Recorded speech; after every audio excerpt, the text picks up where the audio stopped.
नमस्कार. आपण ऐकतोय प्राचार्य श्री अनंत दामोदर आठवले म्हणजेच परमपूज्य स्वामी वरदानंद भारती यांचं जीवनचरित्र तेजाचं चांदणं. आजचा भाग आपला चालला आहे 10वा. आत्मकथन.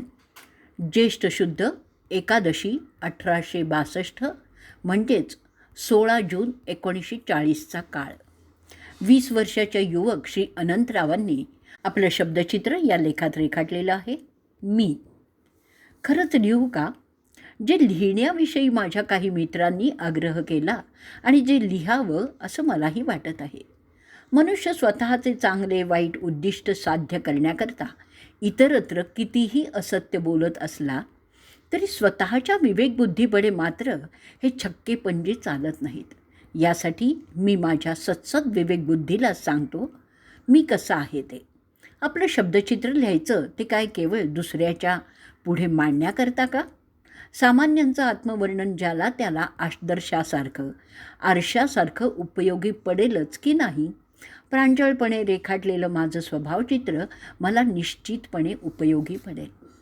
मी लहानपणापासून फारच लाडाकोडात वाढला गेलेलो आहे. एकतर मी अतिशय दुराग्रही, एककल्ली आणि पराकाष्ठेचा खोडकर. आमच्या घरात लहान मुलगा असा मीच एकटा. लाड केले एकट्या दादांनी. मी मागितलं आणि मला मिळालं नाही असं कधी झालंच नाही. माझा स्वभाव मूळचा मनमिळाऊ असला तरी त्यातही एककल्लीपणाची आणि तुसडेपणाची जी क्वचितपणे झाक मारते ना, ती वरील कारणामुळेच आहे. मला दुसऱ्याने घातलेलं बंधन सहन होत नाही. ज्या व्यक्तीविषयी मला आदर वाटतो त्याच्याशी मी नम्रतेनेच वागतो. पण उगीचच आल्या गेलेल्याला वाजवीपेक्षा अधिक महत्त्व मला देता येत नाही. मला स्वतःविषयीचा फाजील अभिमान मुळीच नाही आहे. अगदी लहान मुलातही मी मिळून मिसळून वागू शकतो आणि ते मला आवडतंही. उगीचच ढुढ्ढाचार्यांचा आणून गंभीरपणाने वागणं मला मुळीच आवडत नाही. माझी वागणूक क्वचितच पोरकटपणाची वाटते, ती वरील कारणामुळेच. कुणाशीही वागताना उच्च नीच भेद माझ्या क्वचितच मनात येतात. सहसा माझं कुणाशीही भांडण होत नाही. कुणी माझ्याशी भांडलाच आणि त्यात जरी त्याची चूक असली तरीही मी आपणहून त्याच्याशी बोलेन.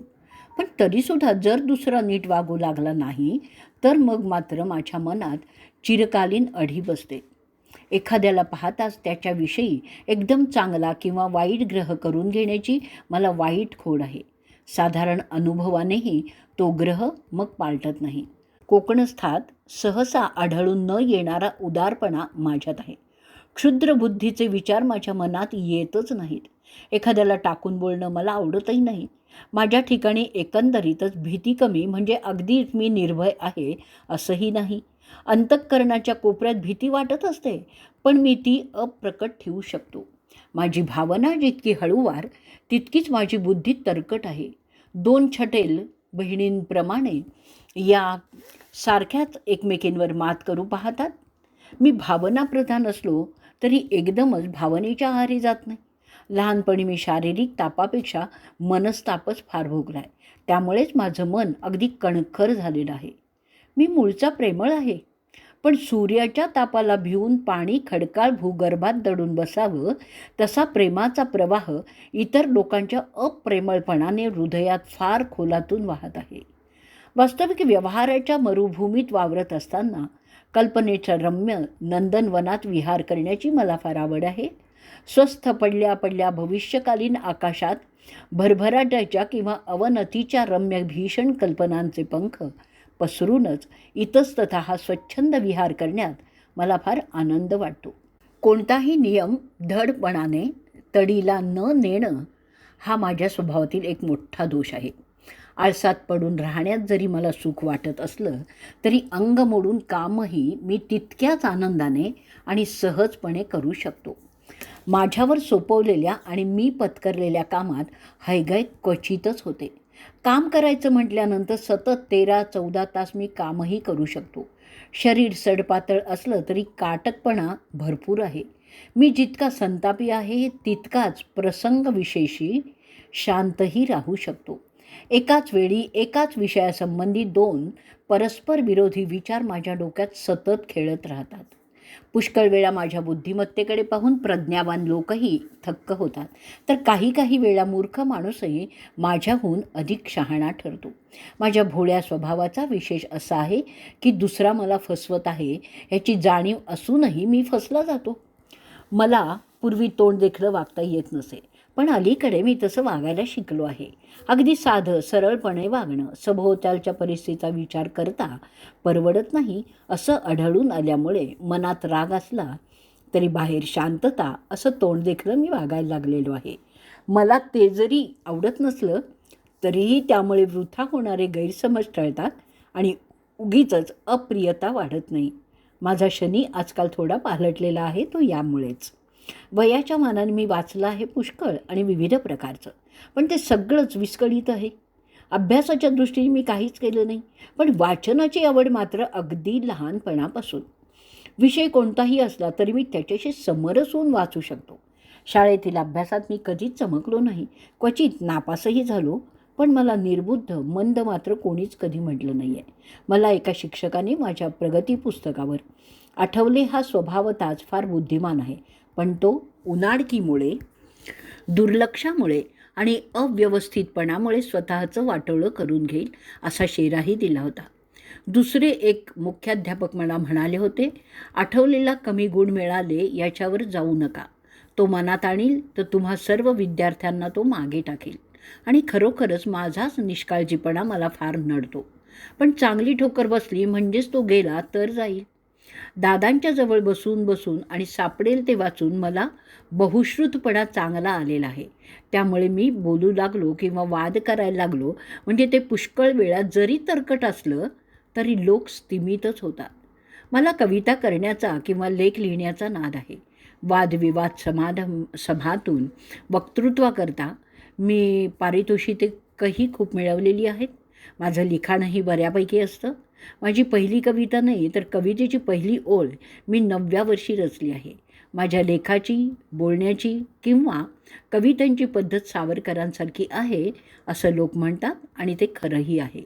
कोणत्याही राष्ट्रीय पुढाऱ्यापेक्षा मला सावरकरांविषयी अतिशय आदर आहे. पण एक सांगून ठेवतो की मी सावरकरांचं भाषण ऐकण्यापूर्वीच किंवा त्यांना प्रत्यक्ष पाहण्यापूर्वीच एक जण मला असं म्हणाला होता की तू सावरकरांसारखाच बोलतोस. अलीकडे राष्ट्रीय विचार माझ्या मनात सारखे घोळत असतात. माझं मन सदैव चांगल्यापेक्षा वाईटाचं चिंतन करीत असतं. एखादी गोष्ट अनुकूल घडून येईल असं समजण्याआधी ती प्रतिकूलच घडेल असं माझ्या संशयी मनाला सारखं वाटत असतं.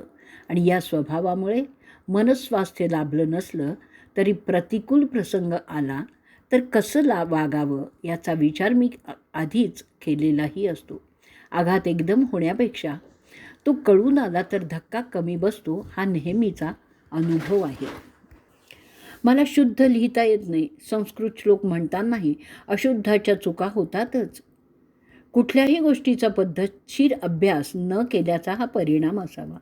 मी इंग्रजी निबंध लिहो किंवा मराठी लिहो, दोन्हीतीलही विचारसरणी किंवा कल्पना उत्तम मांडण्याची पद्धती सरस असली तरीही शुद्ध लेखनाच्या चुका, हस्तदोष मला कधीही टाळता आले नाहीत.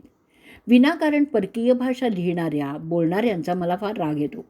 सूटबूट चढविलेल्याला, विशेषतः नेकटाय बांधणाऱ्याला पाहताच माझ्या डोक्यात तिडीकच उठते.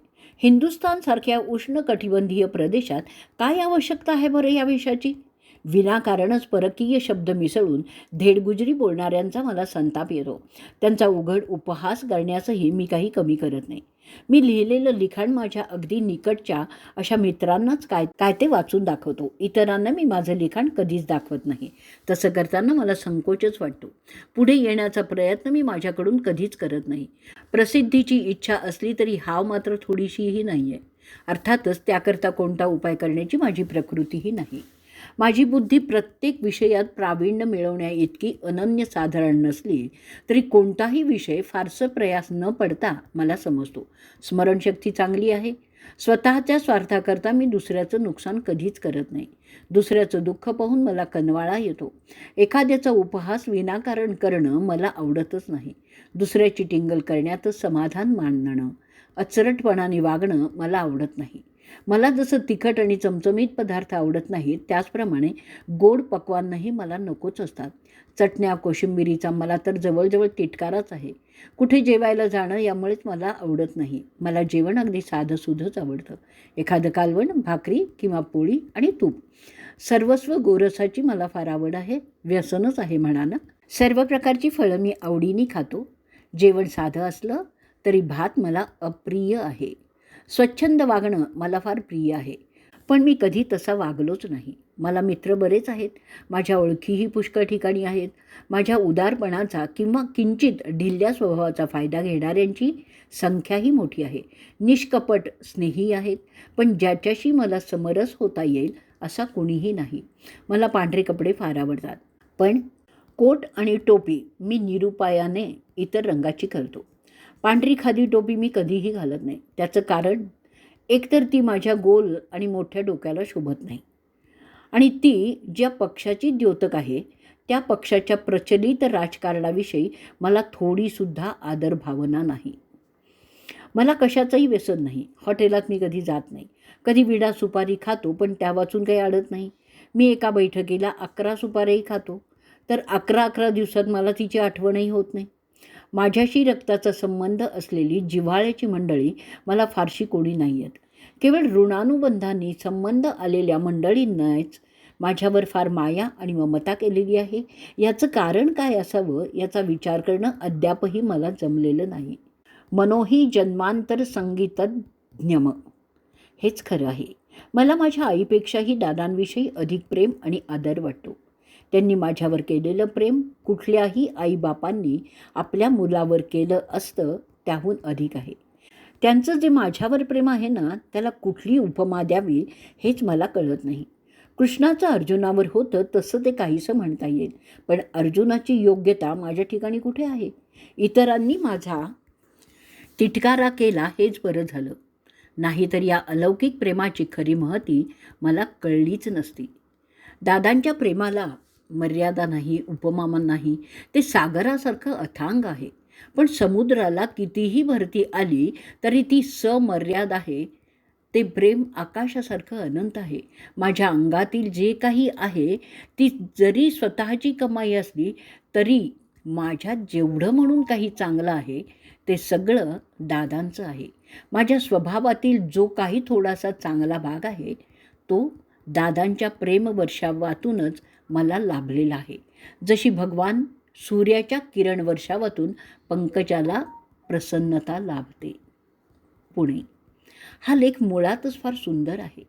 अनंतरावांनी अत्यंत तटस्थपणाने स्वतःविषयी लिहिलेलं आहे.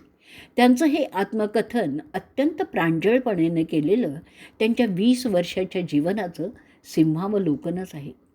याच ज्येष्ठातील वामनशास्त्रींच्या पुण्यतिथीनिमित्ताने पुण्यात मुक्काम होता. पुण्यतिथी उत्सवात दादा अनंतरावांना म्हणाले, अनंता, हे बघ, माझ्या मागेसुद्धा माझ्या गुरूंची पुण्यतिथी तुला जमेल तशी करत जा बरं का. माझी पुण्यतिथी केली नाहीस तरीही चालेल, पण त्यांची मात्र आठवणीने करत जा. आपल्यापुरतं तरी तसं घडवण्यासाठी दादांनी ज्ञानेश्वर पुण्यतिथीच्याच दिवशी इहलोकाची यात्रा संपवली. आजचा भाग आपण इथे संपवणार आहोत. श्री शंकर.